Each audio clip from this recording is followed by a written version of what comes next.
Let me first of all say congratulations to the 2018 Super Bowl champions, the Philadelphia Eagles.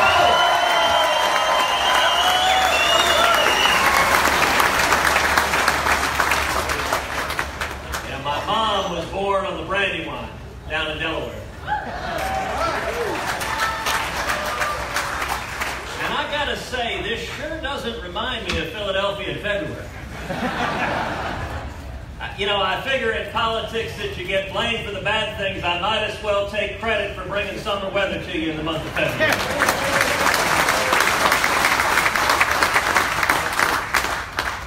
I want to say to everyone here, thank you for having me. This is an event to celebrate you. This is an event to celebrate the men and women gathered here in this tent, the men and women who are working and providing for your families. This is about jobs. This is about good jobs that go back. PES traces its history back to 1866, the year after the Civil War ended. We saw men and women standing up who spent 10 years, 25 years, 50 years working in these jobs, good union jobs, jobs that provide for your families, that provide for your kids, that provide for your grandkids. And I got to tell you, the working men and women of this country, you should have a federal government that is standing with you rather than fighting against you.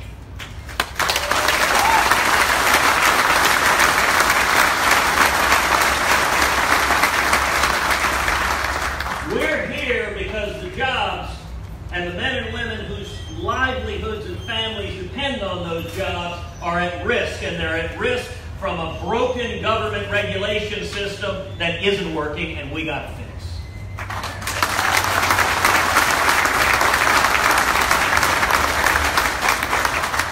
Now, how many of y'all know what a RIN is? Pretty striking. That would be every hand in the room.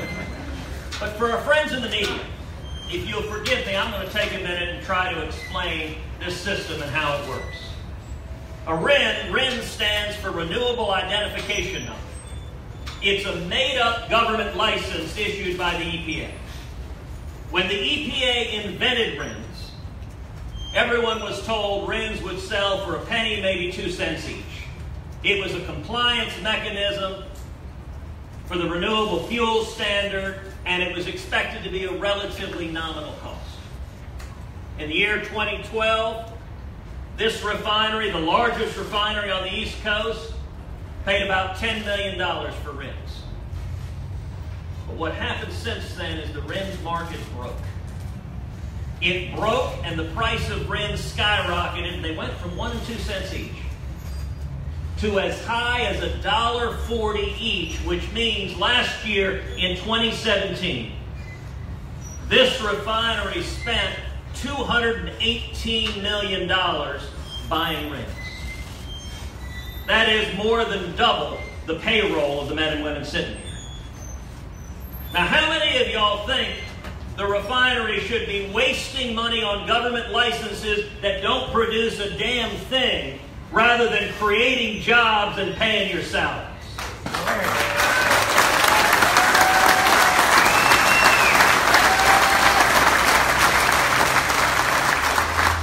It doesn't make any sense. It is nuts. And I'll tell you, there are refinery jobs across the country, tens of thousands, hundreds of thousands, just here, just this one refinery. There are between 20 and 30,000 jobs that depend on this refinery continuing to be in business. Now, as you know, in recent weeks, this refinery declared bankruptcy. The terms of the bankruptcy paper make clear the reason for the bankruptcy. When you're spending more than double your payroll on a broken government regulatory system, you can't stay in business. And we need to fix it. You know, a little over a year ago, a lot of folks in the media were astonished, were flabbergasted at the results of the 2016 election. Well, I'll tell you, nothing explains that election more than working men and women who want your jobs safe and want to see American jobs stronger and greater again.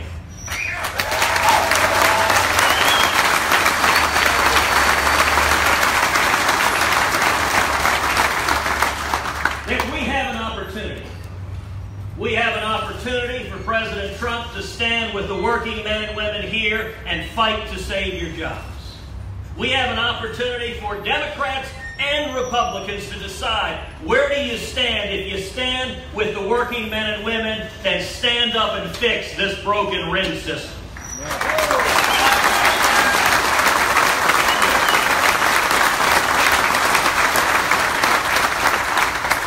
And it's worth understanding.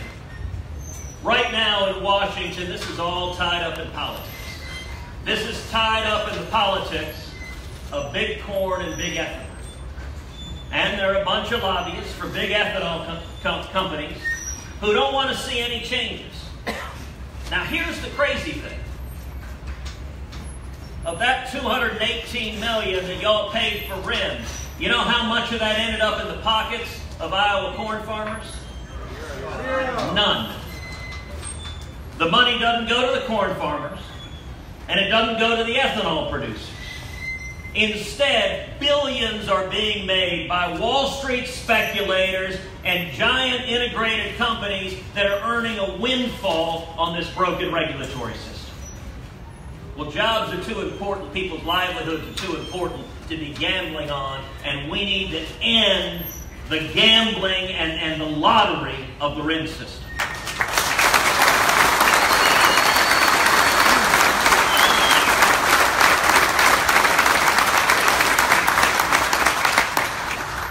December, I brought 10 senators to the White House to meet with President Trump, to talk about RINs. 10 senators sitting around the table saying, this system doesn't work, it is broken, these are the jobs that are at issue. And one of the points I made to the president, listen, this is not a trade-off between corn farmers and refinery workers. There is a win-win solution where we can fix RINs, save the jobs of the refinery workers, and also allow corn farmers to sell more corn and get the government out of the way of the success of both.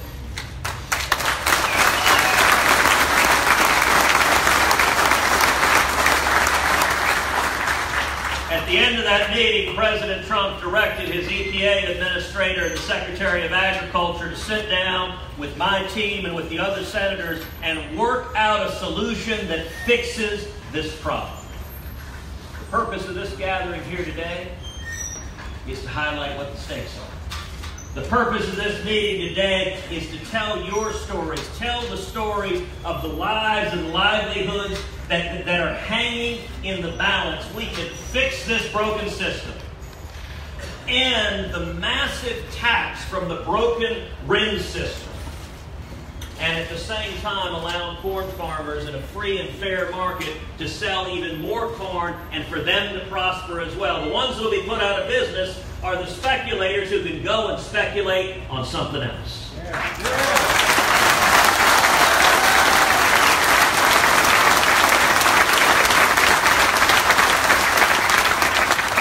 We're making real progress. I think we are making positive, productive steps forward to a win-win solution that will ensure that the federal government is not in the business of bankrupting refineries and taking away blue-collar union jobs, but instead that the federal government is standing side by side with the working men and women, and I am proud, I am honored to be standing side by side.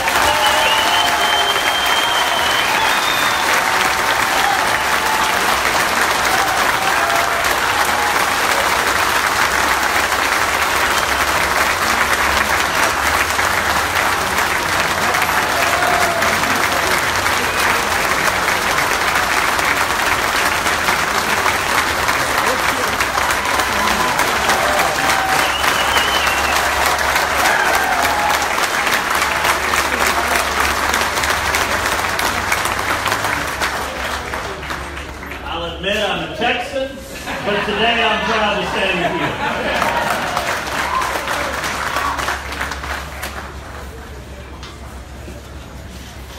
All right, and I guess now we're going to do some questions. Greg, how are we doing this? Yeah, just those who raise their hand and pass them the mic. All right. You have a question, raise your hand, and we've got mics. We've got one mic there. Oh. Good afternoon, Senator Cruz. First of all, I'd really like to thank you for coming. My name is Cruz. I'm in communications. I head up communications here at PES. I've worked with this refinery for 27 years. My mother also worked at a refinery for 30 years. I have two brothers that also work in this industry, and my husband. All told, we have a total of 118 years of service in this industry.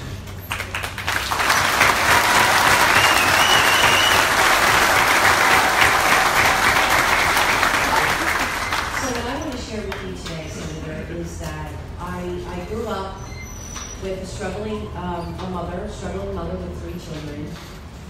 She got a job at the refinery and she was able to earn a good wage. She had benefits, so we had good medical. She was able to put food on the table for our family. Before my mom retired, the position that she held was an emergency response supervisor. And guess what? My mom was the first woman to ever have that job at a refinery.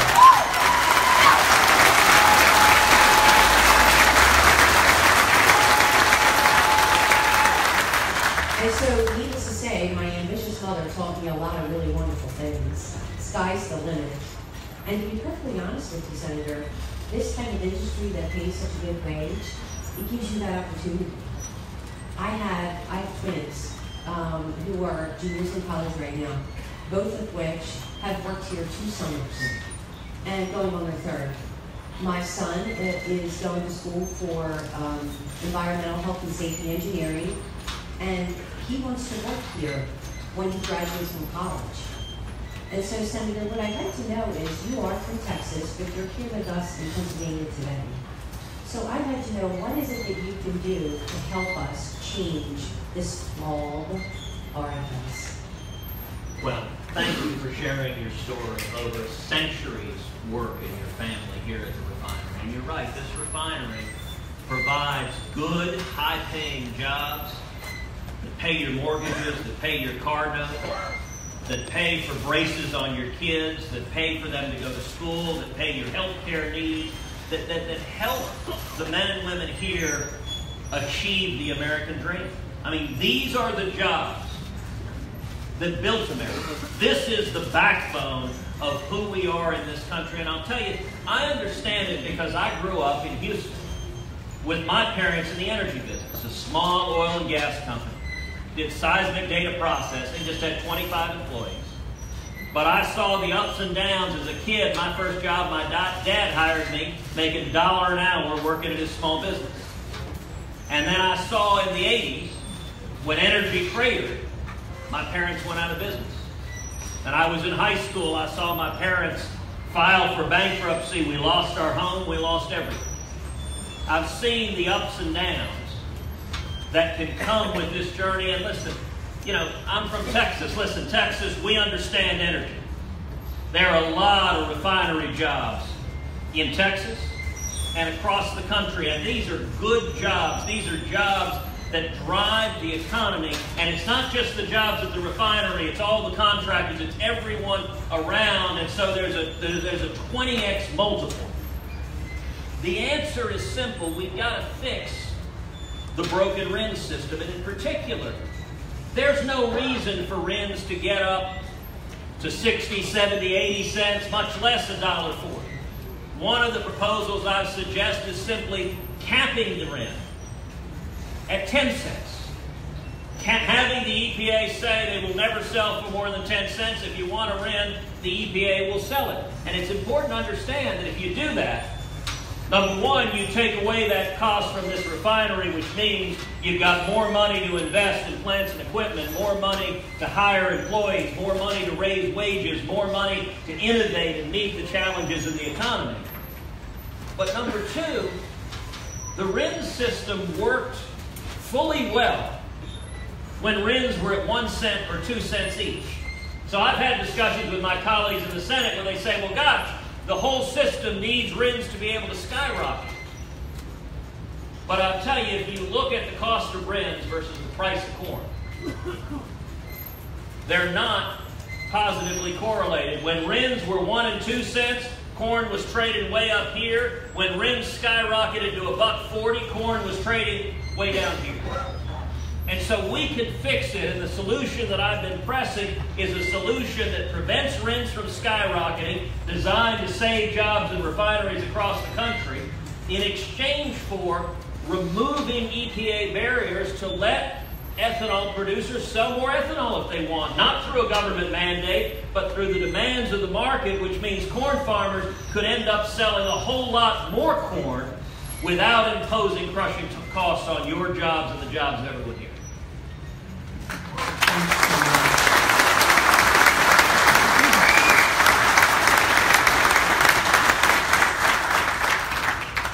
Good afternoon, Senator. My name is Ron Russar. I've been with Monroe Energy. I have 39 years in the refinery business. The question I would like to know, how much reform do we have with the RFS and the EPA and the White House, and what is your role in that? Well, the RFS and ethanol is something I've got some history with. You may remember a couple of years ago we had a presidential election. And I went to the state of Iowa, happens to be the first state in the union. And I went into Iowa and campaigned against the ethanol mandate. Now there's a word for that, a technical word for that, and that's nuts. People said you were certifiably crazy, but I'll tell you, I took the time to make the case, not to the lobbyists were never going to be convinced, but to make the case to the good men and women of Iowa, to make the case to the farmers, that this government system of mandates was keeping them dependent on the lobbyists and keeping them dependent on Washington politicians. You know, politicians love to have a system where your livelihood is dependent on them because they can keep coming back to you for contributions, for support, and they can keep doing it over and over and over again. And the case I made to Iowa farmers, I said, listen, you'd be much better off without the mandate and without the barriers the EPA has put in place that would allow you to sell more of your product to grow into the marketplace. And we ended up, listen, it was crazy enough. There were 17 Republicans in that field. The incumbent Republican governor of Iowa publicly suggested to the voters, vote for anybody but Cruz. That was his position. Any of the 16, we don't care who, just not that Cruz guy, because he's dared to take this on. And they spent millions of dollars attacking us in that campaign. We ended up opposing the ethanol mandate and winning the Iowa caucuses.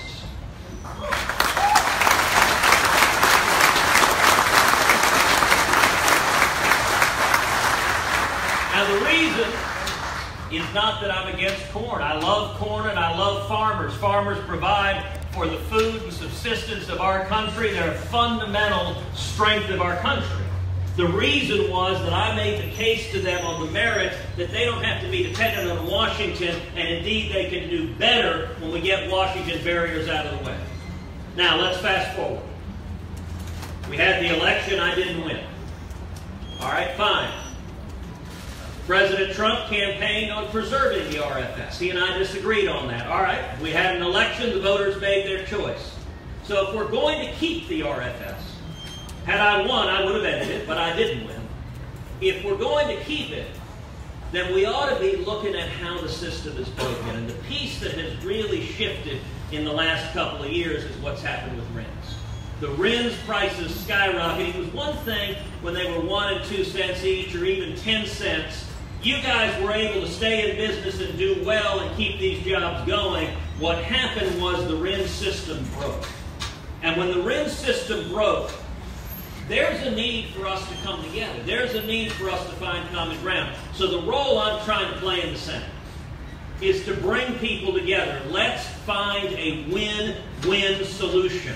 We cannot accept, you know, the governor of Texas wrote a letter to the president recently saying that the RIN system jeopardizes the employment of hundreds of thousands of Texans. In Texas, we've got 29 refineries that produce over 5 million barrels daily. 22 of those 29 are hurt directly by the high RINs prices. There is a win-win solution to stop these RINs from skyrocketing that not only doesn't hurt corn farmers, it helps them by getting rid of EPA barriers That's a solution where everyone wins except the speculators. That's what I'm pressing to happen, and that's what I hope and believe President Trump and the administration are going to ultimately decide to do.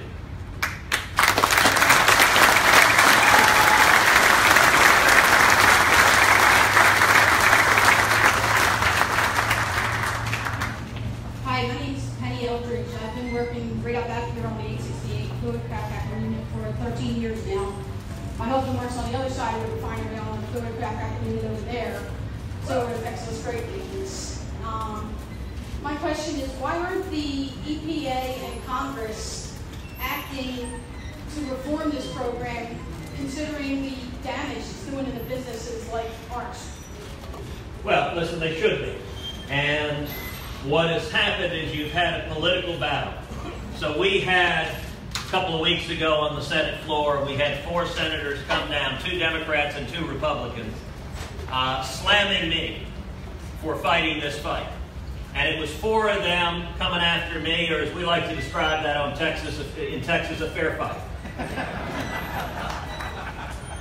But you've got politics playing out. It's not complicated. In particular, I told you, I brought 10 senators to the White House. We sat down with the president. The president said, find a solution. Ted says there's a win-win here. Let's find that win-win and let's do it.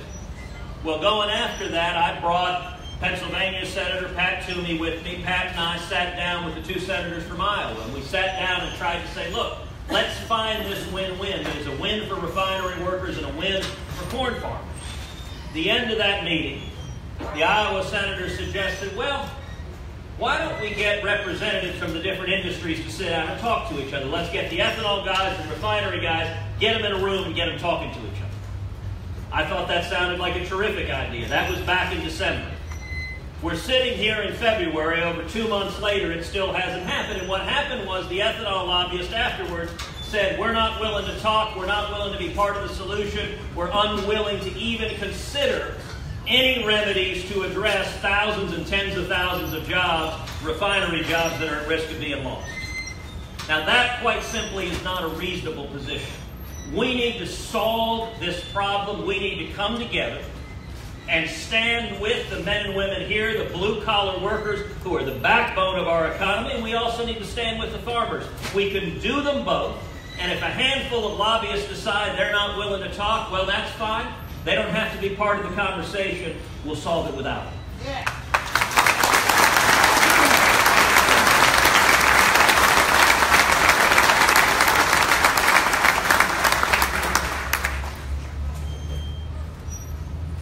Thank you for coming, Senator. My name is Kevin Herbine.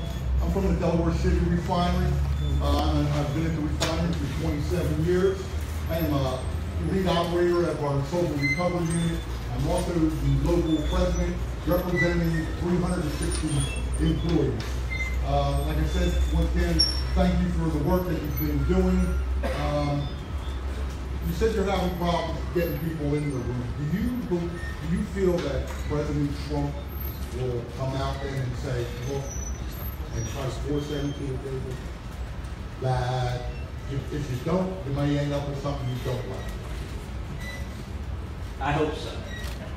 I will say, if you think back a couple of years ago, one of the more surprising things in politics is how good a relationship President Trump and I have right now. That, I think it's fair to say, is not something someone would have predicted a year and a half. He and I, every week and sometimes every day, my office is talking with the White House and is talking with the administration. And the role that I've tried to play with this administration is each day encourage them to go in a positive direction and discourage them from going in a negative direction. And my focus, my priority is what we're talking about right here, jobs. Jobs, jobs, jobs. It's what Texans care about. The number one priority of Texans, we want jobs. And that's true across this country. And you get jobs through tax reform and regulatory reform. You cut taxes, you simplify the tax burden, and you lift regulations, and the results are more jobs and higher wages. This is a great example of cutting taxes and regulatory reform. $200–300 million of regulatory burden on a refinery is not sustainable, and we need to lift it. And I'll give you an analogy, and it's a different example of regulatory reform. But the Paris climate deal. Paris climate deal, I spent a lot of time urging President Trump to pull out of. I spent 45 minutes on Air Force One saying this deal is a bad deal. It is a bad deal for American workers. It is going to cost blue-collar union jobs across this country. This is not good for the American people. Now, the president was getting lobbied on the other side by all sorts of interest groups, by CEOs, by members of the cabinet, by members of his family. Ultimately, he made what I believe is the right decision. He pulled out of it. He pulled out of the Paris climate deal on Thursday. The next morning, Friday, he called me on my cell phone. He said, "Well, Ted, I did it. What do you think?"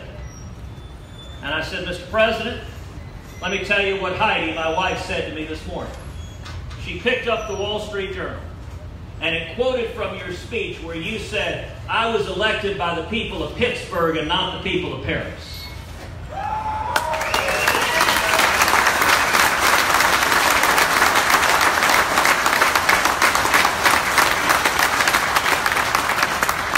Told him, Heidi said, "That is absolutely right." I said, "Mr. President, everyone who hates you is ticked off right now, and everyone who loves you is thrilled."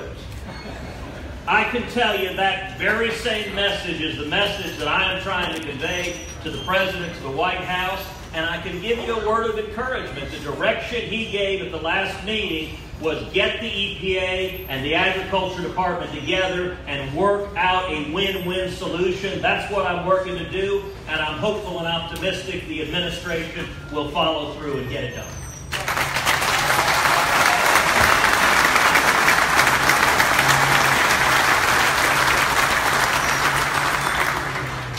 Senator, thank you for coming here today and supporting our cause. My name is Ryan O'Callahan. I represent 700 steel workers that are employed by PBS. And I also work on the Appalachian unit here at the refinery. But the President ran on a platform that he would cut unnecessary job-killing regulations and unleash the potential of the American worker. Is the President committed to meaningful and lasting RFS reform? And thank you.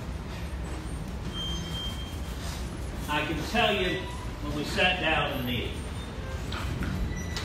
the way the meeting opened, the President turned to me and said, "All right, Ted, what are we here to talk about?" And I said, "We're here to talk about ethanol, the RFS." And I said, the easiest way to think about this, Mr. President, is there are essentially three players in this. There are blue-collar refinery workers who are at risk of losing their jobs. There are corn farmers in the Midwest. And there are Wall Street speculators who are making out like bandits. The President's response is, "I don't give a flip about the speculators." And I said, "Mr. President, nobody does." That's the solution here. This is not a trade-off. This is not picking between refineries or corn farmers. We can do both. We can save these jobs, end this crushing regulation that is killing refinery jobs, and at the same time, pull back the EPA regulations that are stopping corn farmers from selling more corn. We can go back and say, everyone gets a win here, and we're going to stop a broken government regulatory system. You know, I mentioned a couple of weeks ago when we had the 4 senators, when I talked about capping the prices of RINs, one of the responses from one of the other senators was, "I thought Cruz was a free market guy. Who would put a price cap?" Let's be clear. A RIN is not a real commodity. If we were talking about capping the price of corn, or capping the price of gasoline, or capping the price of just about anything else that is made in the world, I'd be against that. I believe in the American free enterprise system. But a RIN is not a thing. It's a made-up government license that is nothing more than a crushing top tax that's taken away jobs, and we can limit the crushing regulations that are threatening our very livelihood and taking away jobs.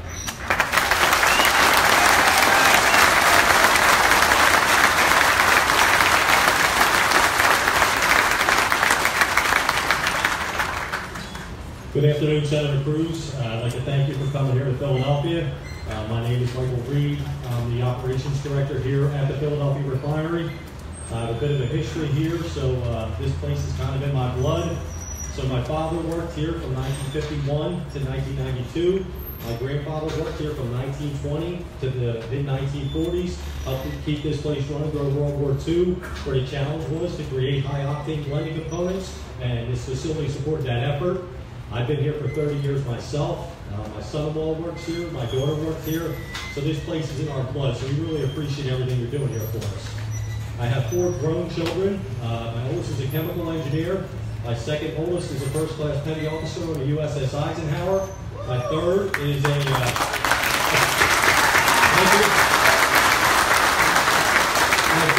apprentice in the Electricians Union here in the city of Philadelphia, and my fourth is an ER nurse in New Jersey. So those folks were able to have that sort of upbringing because of this refinery and the life that it provided for us.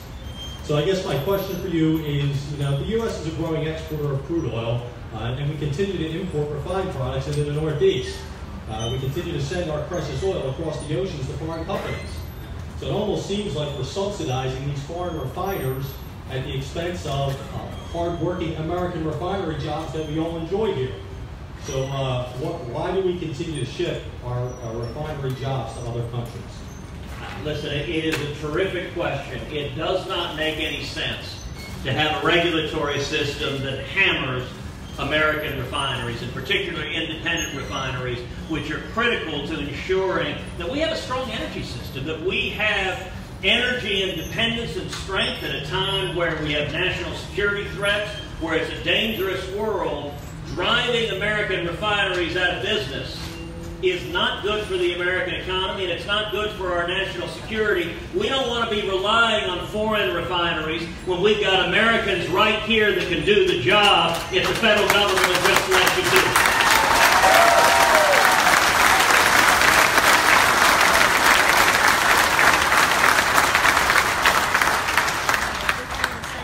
Good afternoon, Senator. My name is Neil Shaw, and I work here at Philadelphia Energy Solutions in long-range planning and business development.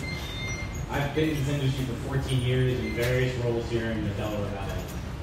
And I'm wondering, with some of the reports telling us that corn ethanol has catastrophic effects for the environment, including the increased planting of conservation fields, increased fertilization and associated increased runoff, and all the transportation costs, why does the federal government continue to subsidize corn? Well, the dynamic at play here is simple politics, which is there are a handful of lobbyists who've gotten very, very wealthy on this system. And they are vested in maintaining the status quo. The amazing thing is when you go and say, do you want to sell more corn? Their answer is no, we're not interested in selling more corn. We like exactly the system that is making the lobbyists really rich. That doesn't make any sense. My view of it, when it comes to energy, I believe in all of the above. God has blessed this country with abundant energy resources. We ought to be developing oil and gas and coal and nuclear and wind and biofuels and solar and all of it. And we ought to let it all bloom. Innovation, energy innovation has come from America from the beginning of this country. I think energy innovation will continue to come from America. There will come a time when we're not using oil and gas, and I have no doubt that the next wave of innovation will come from America. But what I also know is that the federal government is lousy at picking winners and losers. That when you have politicians in the business of deciding, all right, you guys I like and I'm going to help, you guys, well, you didn't support me so I'm going to hurt, nothing good comes of that. And so my view is end the mandates, end the subsidies, get the federal government out of the way and allow everyone to go and compete.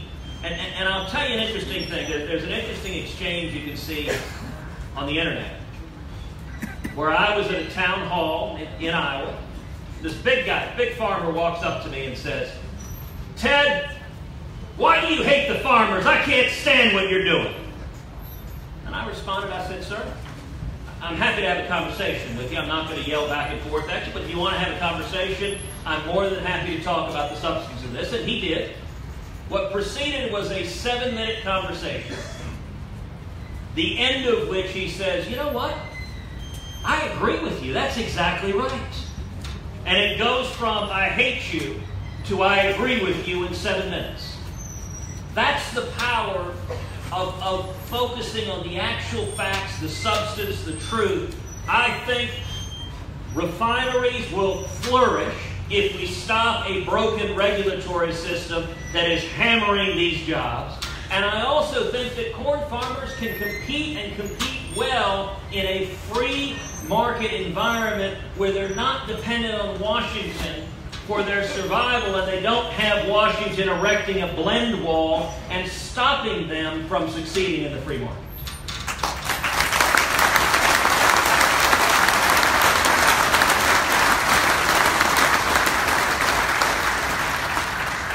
Hey, good afternoon, Senator Cruz. Thanks for being here, and thanks for bringing straight talk and solutions. Hey, one of the things we all remember from last year is the catastrophic events. Well, first of all, my name is Steve Holland. I work for PES. I've been working in this refining industry for 30 years now and raised 4 boys on. But one of the things we remember from last year is the catastrophic events that happened in your home state with Hurricane Harvey. So in addition to the tragic events for your constituents, one of the things that happened is most of the Gulf Coast refineries in Texas have shut down. And the merchant refineries right here in the Northeast were there to kind of fill the gap. You know, a lot of people that are in this room today. So it seems to me that, you know, one of the concerns, if we lose this refinery and 30% of the Northeast refinery capacity disappears, it would seem like for our national interests, losing that amount of refining capacity would make us less secure in terms of energy and independence. So my question, I guess, for you today is, do your congressional representatives understand what role these independent merchant refiners play in our the energy landscape for the U.S. and how important our role is? Well, that is a terrific question, and thank you for that. You're right that Hurricane Harvey devastated my home state of Texas. And the damage was, our General Land Office estimates the damage at over $160 billion. And in particular, the refining capacity. We got a lot of refining capacity in Texas. The Gulf Coast region, Texas, Louisiana, Arkansas, Mississippi, Alabama, and New Mexico, account for more than half of the nation's refining capacity. And the storm shut down about a quarter of the nation's refining capacity. One report estimated that 4.25 million barrels a day, about 23% of U.S. capacity, was halted as a result of Hurricane Harvey. Almost 20 refineries were impacted by that hurricane. And the storm shut down about 20% of oil production in the Gulf of Mexico. At the height of the storm, we saw crude output in the Gulf of Mexico decrease 378,000 barrels a day. About 20% of the Gulf of Mexico output went down. We saw gas futures jumped as much as 7%. And in Texas, prices jumped about 50 cents on gasoline. That's the impact of a hurricane hitting one region of the country. It is not good for our economy to have any major sector of the economy overly concentrated in one region where you're vulnerable to natural disaster, you're vulnerable to terrorist attack, you're vulnerable to whatever might happen. One of the great strengths of our country and our economy is the diversity across the country, so that when part of the country is getting hit, getting hurt, facing a challenge, other parts of the country can step up. And so when Hurricane Harvey hit the Gulf Coast, the East Coast refineries stepped up and helped fill that need. That's good for our economy, it's good for our strength, and it's good for our national security. And this broken ring system is threatening to bankrupt those refineries that we are relying on and to make us much more vulnerable in times of crisis. Thank you.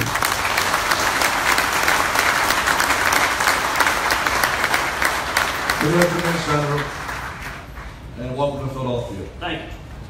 My name is Chris DePietro. I am a local 420 Steamfitter member, and I am employed by J.J. White. And my question to you is, Pennsylvania has supported strongly the election. So what is President Trump now going to do for us in our time of need? Well, look, you're right. Without Pennsylvania, Hillary Clinton's the president. This state made a huge difference. And it's the working men and women in this state, and not just Pennsylvania, but Michigan, Wisconsin, Ohio, the working men and women, blue collar, the backbone of our economy are who decided this 2016 election. And in my view, the men and women here are who we should be fighting for. It's what I've tried to do in the Senate representing Texas, is fight for the working men and women that have driven our economy. I know that is a passion the President feels. I am hopeful this event helps, frankly, make real to all the policymakers around the table that they can't turn a blind eye to this broken government regulatory system, that there has to be a solution, so that when I say right now to some of the representatives that are listening to the ethanol lobbyists, I say, okay, what are you going to do to stop bankrupting these refineries and to save tens of thousands of jobs? Right now, they don't have an answer. And that's not acceptable. We can't have Washington saying, well, tough luck. Washington can cause the problem, can bankrupt you, can take away your jobs, can take away your livelihood, but Washington's not going to listen to your concerns and fix the problem. That's not acceptable. And I hope and believe that the President wants to stand with the men and women here. And certainly what I am urging him is there is a compact, a moral compact that we owe to the men and women of this country to stand up and defend your jobs, defend your livelihoods, defend your families. And that's the message that I very much hope the President hears from us today. Yeah.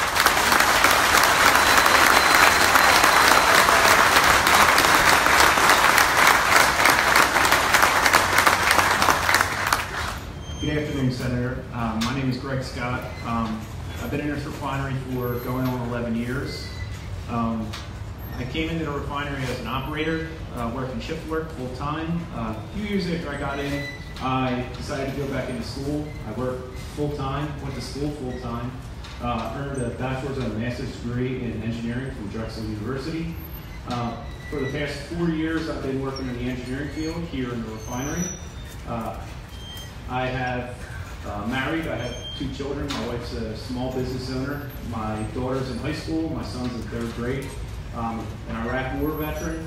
But my question is,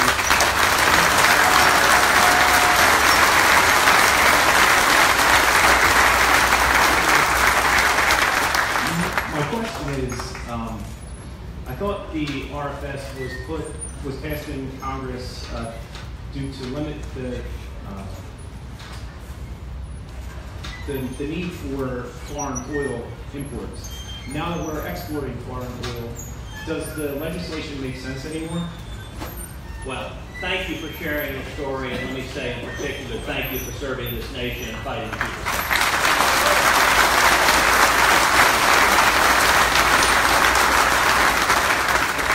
You're right, at the time the RFS was adopted, the United States was very dependent on foreign oil. And that made us vulnerable. It made us vulnerable on a national security front. It made us vulnerable on an economic front. It resulted in America sending billions of dollars to nations, many of which are very much not our friends. And indeed, we saw some of those billions of dollars turning around and funding terrorism used against American citizens. And so the RFS was adopted at a time when there was an urgency, and an understandable urgency, to move towards American energy independence. Well, we're at a very different time.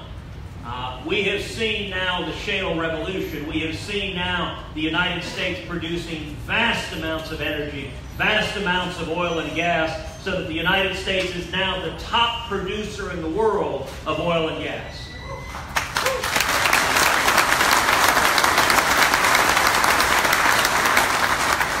America is now exporting crude oil. America is now exporting liquid natural gas.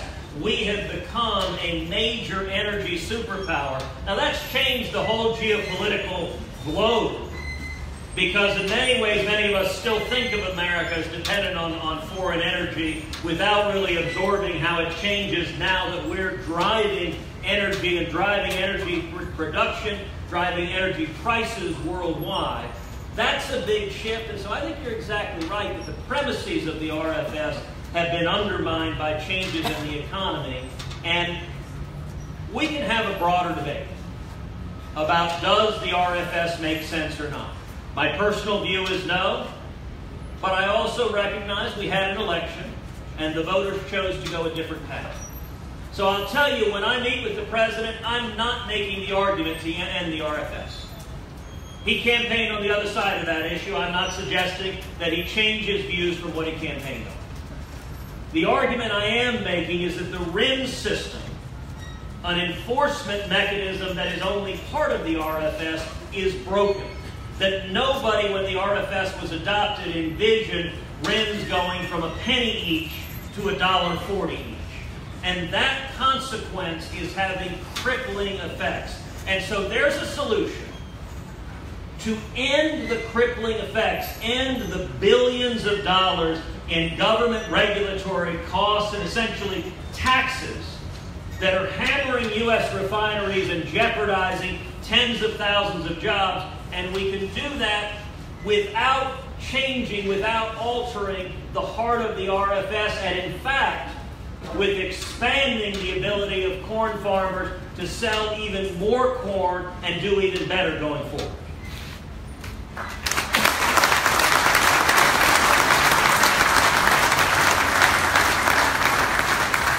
Good afternoon, Senator Cruz. My name is Ed Charlier. 17 years here, operations, the FCC unit. I'm also Sharice Corley's brother. My mother was in the refinery, so you're heard. I'd like to know, you won the Iowa Republican primary, and you did support the RFS program in your campaign. We have nothing against the farmers and the biofuel producers. Is there some way that you can get them to realize that they don't need to destroy the merchant refining to preserve their place in the market? Thank you for that question. Yes, I believe the answer is yes. And it's worth underscoring. It's hard to overstate how crazy it is to go into Iowa and campaign against the ethanol mandate. It would be a little bit like coming to Philadelphia and asking you guys to cheer on the Dallas Cowboys. I'm not doing that. I'm not trying to start a riot. I'm not trying to start a riot. But it was viewed as nuts. And if the people making the decisions were the handful of lobbyists making all the money, it would have been an absolute disaster. What made a difference was going directly to the people, going to the farmers, and making the case directly to the farmers that, listen, you know, one of the people that actually campaigned with me in Iowa is a guy who had built more ethanol plants than anyone else in the Midwest. And he was convinced if you ended the mandate and got rid of the EPA barriers, he believes ethanol would end up being sold more in the marketplace. And my view is more or less, God bless you, in a free market, if customers demand your product, knock yourself out. That's the American way. Now that case you can make to the people of Iowa, you can make to the people of every state in this union, but you got to make it directly to them, not to the people who are being enriched in the process. And I think the key to understanding this issue is focusing on this event today is incredibly important. Because it underscores the stakes. It underscores why, when we're sitting in a locked room in Washington trying to bring together the warring factions, it underscores why we're doing it. We're doing it because of your jobs and your livelihoods, and these are the stakes, and there is a win-win solution for everyone. And I believe we can get there, and I give you my word, I'm going to continue working day and night until we do get there and we stand up for these jobs.